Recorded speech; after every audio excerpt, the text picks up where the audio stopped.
Pues mi nombre es Lorena Gómez. Yo creo que entre más me preguntan quién soy, como que se ha convertido en un ejercicio muy interesante responder a semejante pregunta. Y cada vez me gusta decir más que simplemente soy una ser humana más que camina este planeta, que lo observa, que lo escucha, que escucha nuestras diferencias y que descubre lo que tenemos en común. Y pues ya pasando al qué me dedico a contar historias y a diseñar viajes que nos recuerdan y nos muestran y nos hacen vivir eso que tenemos en común, que es como la Tierra y la humanidad compartida que tenemos.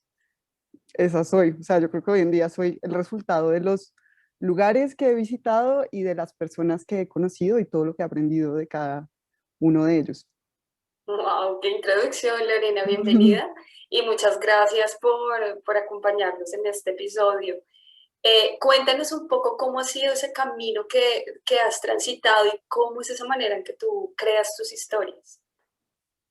¿Cuál es tu Pues historia al final? mi historia, mi historia, que yo creo que como tal vez la de muchos de nosotros, o por lo menos varios antropólogos latinoamericanos, yo creo, es la de estallar muchas burbujas a lo largo de mi vida. Entonces, estallar esas burbujas me refiero a romper creencias limitantes y cada vez ir descubriendo el mundo e ir reformulando esas cosas que yo creía que eran una barrera, que eran un muro o que eran así y resulta que no necesariamente.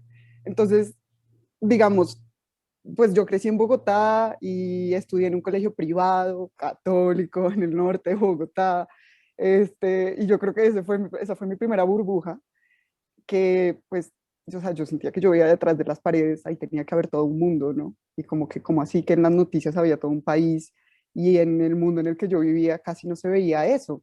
Y cómo eso podía coexistir, como que a mí no me cuadraba, pero para todo el mundo parecía normal.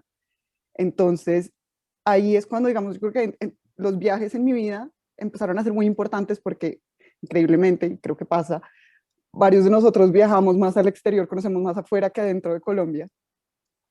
Sobre todo pues porque antes no se podía viajar tanto acá, pero también porque está esta idea de que ir a Europa y a Estados Unidos es más chévere. Entonces, en todos esos viajes, y yo gracias a la vida pude viajar sola desde los 12 en adelante, tuve como oportunidad de estudiar afuera y eso me dio mucha perspectiva y me ayudó a hacerme otras preguntas, como sobre por qué las cosas son como son en Colombia y particularmente en mi último viaje que fue a estudiar francés a Suiza, me di cuenta de que los suizos se sentían súper orgullosos, habían símbolos de vacas y de campesinos por todos lados y yo decía, va a haber un momento, como que me sentí muy chistoso y muy ridículo porque yo decía, yo llevo todos estos 6 meses tratando de parecerme a los europeos, queriendo igualarme a los europeos y la verdad, la verdad es que pues no lo soy, nunca voy a poder porque no lo soy y no entiendo por qué estoy haciendo esto y porque para ellos su fuente de identidad son las vacas, y, o sea, se enorgullecen de ser campesinos y nosotros en cambio ocultamos lo campesino y nos avergonzamos sabiendo que Colombia es 28 veces más grande que Suiza y más productiva y más megadiversa, entonces ahí me comprometí, por eso fue que yo creo que llegué a la antropología, como porque yo dije, o sea, yo tengo que saber quién soy, y dije, voy a hacer todo lo posible para descubrir mis raíces, tanto como sea necesario y como pueda. Y por eso, digamos, entré, estudié antropología en los Andes y aún estando dentro del salón, como que sentía que no era suficiente y siempre hice todo lo posible por salir a campo. Y ahí terminé trabajando en el mundo indígena, ahí fue cuando mi primera práctica fue en la Amazonía con los pueblos indígenas de allá, con educación intercultural, que también fue otra burbuja que se estalló porque cuestionaron qué es la educación, que les preguntamos qué significaba educar para ellos, y dijeron, pues los abuelos respondían, pues es que nosotros educamos para la vida, no para el trabajo. Y ahí yo me di cuenta y dije, bueno, ¿y yo para qué estoy estudiando? O sea, ¿qué voy a hacer con mi carrera? ¿Cuál es el punto? ¿No? Voy a salir a ocupar un puesto, literal, un puesto, una silla y eso es todo. Como que, ¿o qué voy a hacer con esto? Y también como que, no sé, todos esos consejos que dieron me parecían tan valiosos para la gente de la ciudad y yo siempre, ¿cómo es posible que siga habiendo racismo y que lo sigan discriminando sabiendo que saben tanto? ¿Cómo hacer para que estos mundos hablen? y digamos que una buena porción, o sea, los años siguientes intenté mucho difundir el conocimiento indígena, todo lo que veía que era tan valioso de ellos, pero después me di cuenta de que eso no es suficiente. Y creo que eso es otra cosa en la que a veces pecamos los antropólogos o quienes vamos a campo, y es que nos tomamos la palabra y venimos a Ujú. traducir todos esos mundos, pero pues, o sea, está bien, yo puedo aprender de ellos y puedo comunicar en los escenarios en los que puedo, pero tengo que ser más humilde y decir, o sea, pasarles el micrófono. Y no solamente es traer Absolutamente. ese mundo acá, que yo creo que esa es una gran diferencia, sino no solamente es traerlos acá, que a veces es un poco difícil reproducir un mambeadero acá, o cuando vienen y hacen esas presentaciones culturales que se quedan en lo folclórico y en lo bonito de, ay, tan lindos los indígenas y tan sabios, pero en realidad no entendí lo que quieren decir. Y yo sé que, o sea, supuestamente los tengo que respetar, pero no sé por qué. O sea, sí, son muy bonitos, pero finalmente no entendí qué es lo que dicen. Entonces, por eso yo dije, no, o sea, la clave está es en llevar a la gente allá para que viva y dimensione la realidad, ¿sí? Como, y una vez más, es salir también de la burbuja del espacio y salir y decir, sentir un lugar, como entender las realidades del país, otra forma de ser, otra forma de estar, lo que no sabe, uno va al campo y no sabe usar machete, no sabe, uno no sabe nada de allá afuera. Entonces, es como que con todo ese camino yo me dediqué a la antropología del turismo, digamos, de los viajes. Les pido disculpas que tengo los Un aviones viaje pasando encima. encima.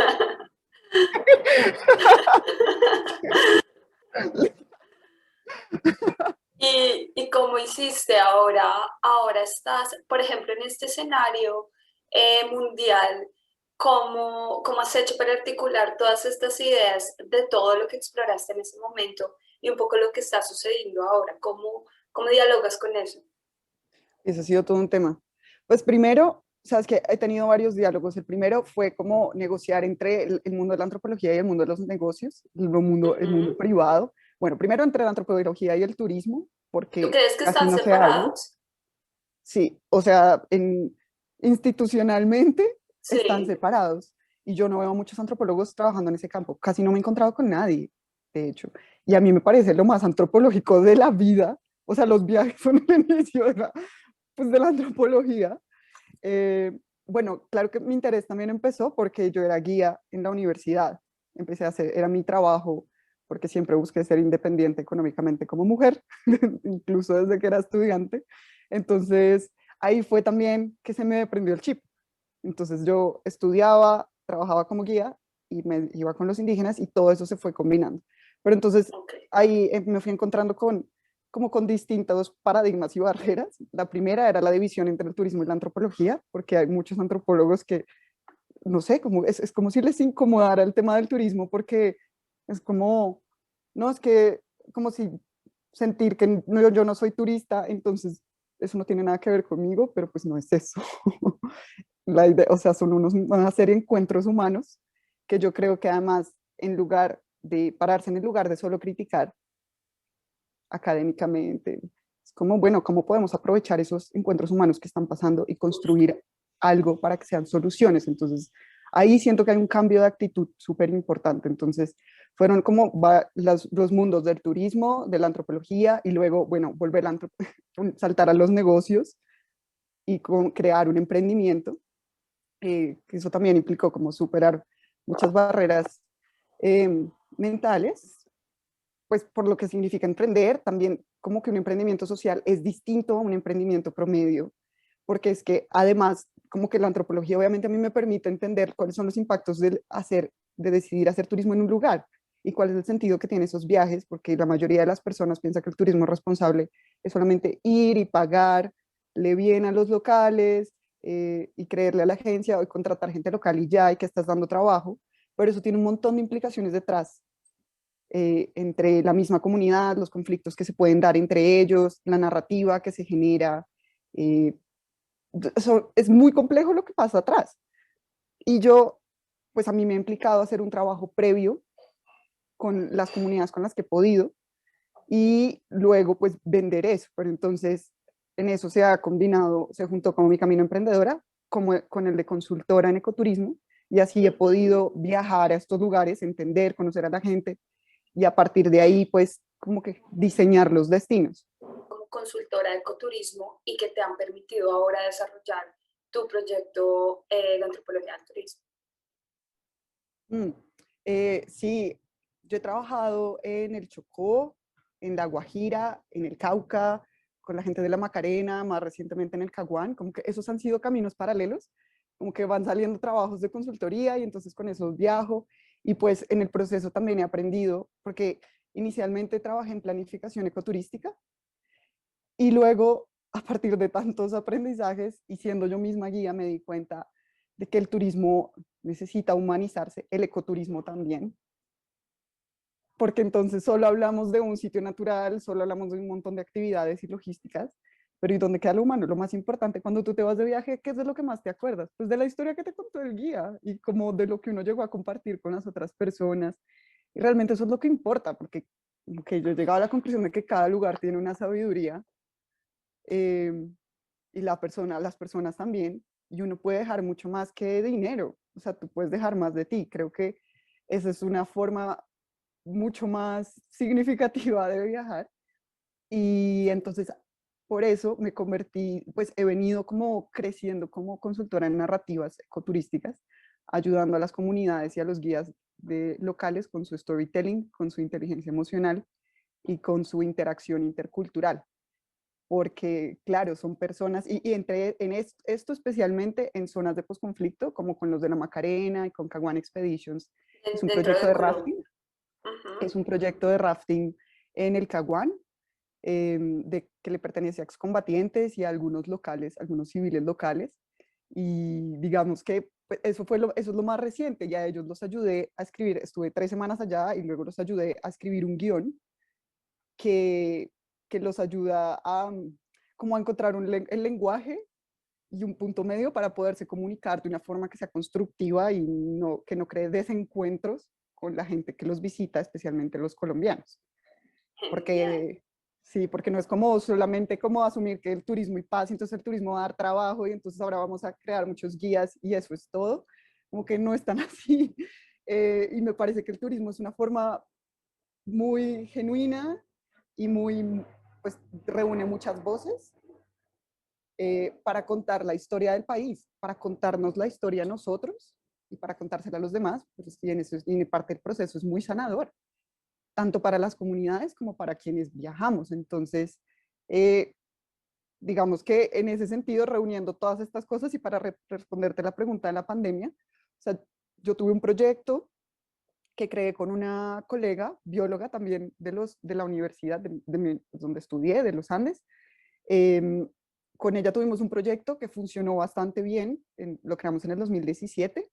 Estuvimos 2 años juntas, pero yo después sentí que había algo que hacía falta y bueno, yo le dije, no, tranquila, pues o sea, decidimos que ella se iba a seguir con el proyecto y yo en el 2019 tuve un, no sé, como una serie de oportunidades que me dieron 3 vueltas. Eh, Ujú. Me gané una beca de liderazgo y de emprendimiento social en la Escuela de Negocios de Georgetown a comienzos del 2019, entonces allá estuve 3 meses. Luego volví y resulta que también me seleccionaron por todo este trabajo que estoy haciendo eh, como una líder constructora de paz de las más efectivas del país. Entonces me seleccionaron también en un grupo y a finales del 2019 resulté en India con el Dalai Lama, recibiendo mentoría sobre resiliencia personal y colectiva y de resolución y prevención de conflictos. Y pues todo esto tiene que ver con los encuentros turísticos también, porque son una forma de diálogo. Increíble. O sea, esto Entonces, también es algo, digo, en sí sorpresivo que te has encontrado, ¿no? Creo que cuando estabas en esa construcción, ¿te lo esperabas? O pues yo la verdad, o sea, creo que una de las cosas más bonitas y reales es que mi vida profesional siempre está ligada a mi vida personal. Y en la medida en que yo he buscado cosas que me permitan confiar en mí, digamos a Georgetown, realmente, siendo muy franca, yo no llegué, mi anhelo más real era querer ir porque quería recuperar la confianza en mí. La había perdido después de pasar por varios burnouts también. ujú, Y conocí a una, ahora es mi amiga, conocí a una persona, se llama Mía Perdomo, es una mujer increíble y ella tiene una presencia como que de entrada tú notas que no duda de ella, y le pregunté qué había hecho y me recomendó este programa, que sí, claro, tiene pues todo ese lado, pero yo sabía que iba a ser mucho trabajo de liderazgo, que el liderazgo no era una cosa que yo considerara mucho, porque tenemos una idea muy estereotipada de liderazgo, pero realmente fue una transformación, o sea, me sacudió todo por dentro, te mueve todas las fibras y básicamente lo que están hablando, lo que descubrí, y eso tiene que ver con mi nuevo modelo de negocio, es que el nuevo liderazgo pues es, o sea, es como liderarme yo, y primero me tengo que transformar yo y tengo que ser coherente yo y liderar desde el ejemplo. Y fue muy curioso ver eso mismo que aprendí en Georgetown, en Washington, lo aprendí con el Dalai Lama, en otras palabras, pero era lo mismo. Y es como entrena tu mente, aprende a manejar como tus pensamientos y tus emociones, hazte responsable. Y realmente con el Dalai Lama, pues, o sea, en todo el 2019 entendí la importancia del mundo interior. Entonces ahora la pregunta es cómo conectar ese viaje interior con el viaje exterior, y de ahí nació Inspire, que es el proyecto que vengo trabajando durante la pandemia. Estuve bueno, también me seleccionaron para un proceso de incubación online, y ha sido pues también todo un viaje, porque pues yo venía creando el proyecto, y tuve un cliente que además me confirmó, o sea, fue un piloto, un cliente que conocí en los Himalayas, que era un CEO en una empresa de Dubái, y terminó viniendo acá, o sea, y lo conocí allá y me dijo, es que yo quiero conocer a los pueblos indígenas, esto en una montaña arriba, al lado de una laguna en medio de la nada. ¿Tú conoces a alguien? Porque quiero ir a Colombia a hablar con los indígenas, pero pues yo no sé con quién ir. Es increíble, o sea, y ya es cuando tú empiezas a darte cuenta que entre la vida y los medios que tú estabas proporcionando, cuando estás de verdad en toda esa sensibilidad, las cosas suceden. Ajá.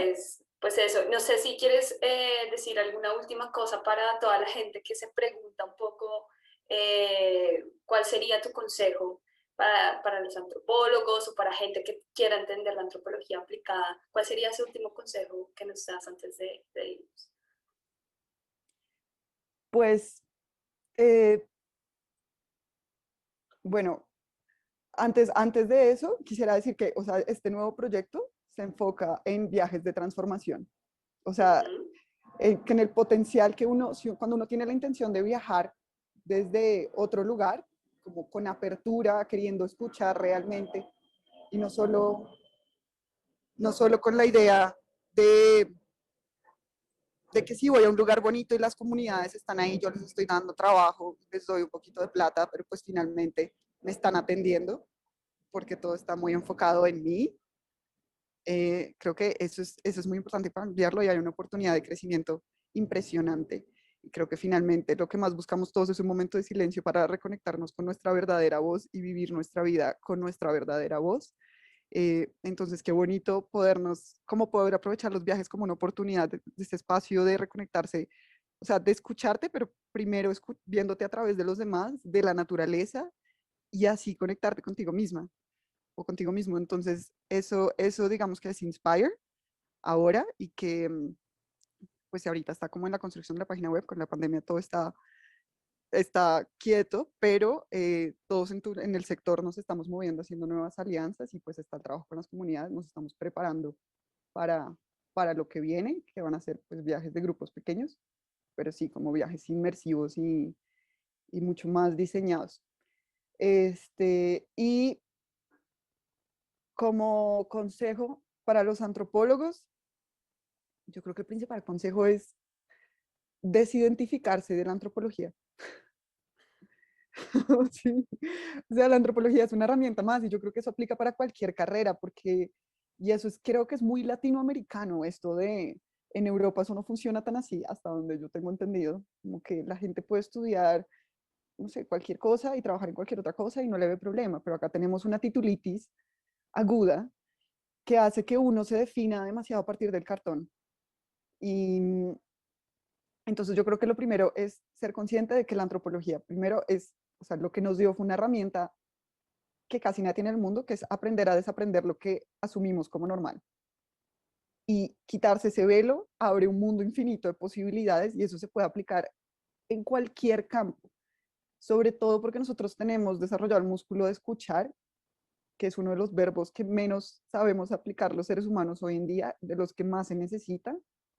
Y creo que eso es una de las, o sea, de las habilidades que sí o sí tiene un antropólogo y que deberíamos comenzar a ver y comunicar como parte de nuestro valor. Y bueno, y mezclarlo con otras cosas. O sea, no solo somos antropólogos, sí hay, somos la combinación de lo que hemos visto, de lo que hemos estudiado, de nuestros intereses y de donde hemos estado. Y para las personas de afuera que se preguntan cómo funciona la antropología aplicada o para qué sirve la antropología, eh, pues yo creo que, o sea, es que la antropología, y cada vez más en este mundo que cada vez va más tecnológico, es entender en qué están las personas y por qué creen lo que creen. O sea, no solo la psicología puede dar explicaciones del comportamiento de la gente, sino que pues somos animales sociales, entonces inevitablemente no es solamente el comportamiento de una persona que se determine por, no sé, ciertas características de la personalidad, sino que está inmersa en un mundo que los antropólogos pues podemos traducir muy bien y que podemos pues conectar. Y sobre todo en un mundo que está tan dividido, es muy importante darnos cuenta de que esas, o sea, sí están las diferencias, pero también está lo que tenemos en común. Y, y eso, pues, o sea, el diálogo intercultural, mejorar el diálogo intercultural es lo único que nos puede sacar adelante para sobrevivir como humanidad frente al cambio climático. Entonces, ahí hay varias razones por las cuales los antropólogos somos unos traductores importantes de mundos. Muchísimas gracias, Lorena. De verdad que le haces honor al nombre que le pusiste a tu proyecto porque esto es absoluto inspire, todas las palabras que me has dicho y nada, muchísimas gracias de verdad por tu tiempo y por compartir tu historia. Ay, gracias a ti por estas entrevistas tan necesarias. Entonces, de esas historias chistosas que me preguntabas, me pasó que estando con el Dalai Lama, bueno, nos dijeron que teníamos que preparar desde antes de viajar una pregunta.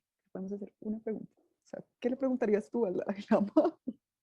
Y yo le daba vueltas y llegamos allá y nos hicieron unos talleres y ese encuentro solo se ha hecho 4 veces, entonces los que lo organizaban también estaban todos nerviosos con el tema de la pregunta, y entonces nos organizaron por grupos porque es toda una logística entrar a ese salón y entonces quienes van primero y nos sirven el té, y entonces todos nos rotamos de silla, bueno, y entonces yo me senté y claro, con las cámaras acá, imagínense cuánta gente no está viendo al Dalai Lama.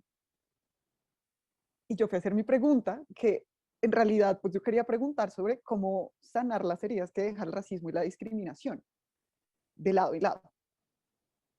Pero me pegué una enredada, o sea, porque yo quería sonar muy inteligente. Vamos, porque nos pidieron que contáramos la historia, que es una historia, porque además pues, es todo para que él entienda, porque pues, él habla otro idioma, y entonces hay que tratar de que, como que hacerlo fácil para que él entienda la idea. Y yo me pegué una enredada contando mi historia, y finalmente mi pregunta no se entendió. Además, por querer, como por dar, querer ser muy inteligente, intelectual, y como, ay, yo aquí la tengo clara.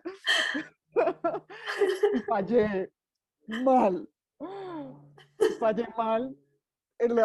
Pues yo no sé, ese día más como que quería responder más sobre temas de educación que sobre eso, o sea, uno que puede hacer, y yo, uy, no, eso me pesó, no te imaginas cuánto. O sea, después yo decía, soy una, que cuando más voy a poder yo volverle a hacer una pregunta, y la pregunta que le tenía que hacer era esta, pero por andar ahí queriéndomelas tirar de la super líder inteligente, me enredé yo sola, qué bola. Y la gente que más descomplicada le fue mejor. Pero Entonces, eso es un aprendizaje, ¿sabes? Simplificarnos también en el lenguaje y lograr comunicar las cosas de una manera clara y concisa. Eso es también total, un total. reto grande. Y eso sí que lo aprendí del Dalai Lama, porque él dice, él habla de unas cosas, o sea, y le ponían unas preguntas y las reducía a los valores interiores, un poco como al egoísmo, a cosas tan sencillas y que o sea, que todos tenemos y que en realidad es en el fondo la causa de las cosas. Y digamos, lo increíble de esa historia es que un año después, como no se pudo hacer el encuentro por la pandemia, el encuentro del siguiente año, nos llamaron, me invitaron a participar y nos pidieron que formuláramos una pregunta y ellos seleccionaban las preguntas que más les cuadraran.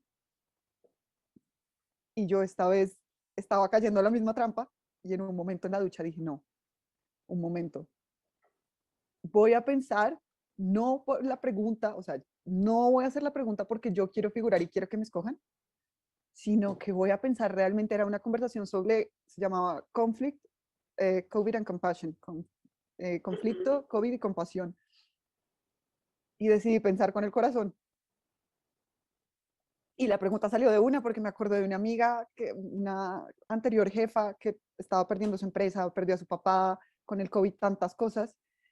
Y genuinamente como que yo dije, pucha, ¿cómo puede hacer la gente para mantener su paz interior cuando todo eso le está pasando al mismo tiempo? Y pues, la pregunta salió así, porque le había dicho a mi papá y le dije, ¿tú qué le preguntaste al Dalai Lama? Me dijo, ¿qué piensa China ahora? Con el Buenísimo. COVID. Fan de tu papá. Y, que, y resultó ser que fue la pregunta que pusieron de primeras y todo, y que bueno, y más allá de eso, como que fue la pregunta que incluso yo siento que más le sirvió, o sea, una pregunta que sacó muchas cosas muy importantes para compartir en este momento con los demás. Entonces aprendí que la inteligencia real viene más de acá que de acá. De acá, Y acá tenemos un delirio obviamente. como de intelectuales que nos tranca mal. O sea, la gente acá quiere ser súper, la técnica experta, el intelectual experto, y eso no sirve. No sirve. O sea, sí, Sí, pues en segunda nos medida. pone en silos, nos desconecta del ecosistema real o incluso del sistema humano en el que estamos, pues en el que podríamos funcionar de una manera maravillosa. Ajá, porque nosotros somos seres emocionales. Todos Ujú. tomamos decisiones con bases emocionales. Entonces, sí, yo creo que ese es un mensaje bien importante y sobre todo para los, no sé, intelectuales y la gente de ciencias sociales. Es como, pues sí, o sea, podemos saber muchas cosas, pero la verdad, o sea, una cosa es la sabiduría y otra cosa es el conocimiento. Y el conocimiento sin sabiduría no sirve.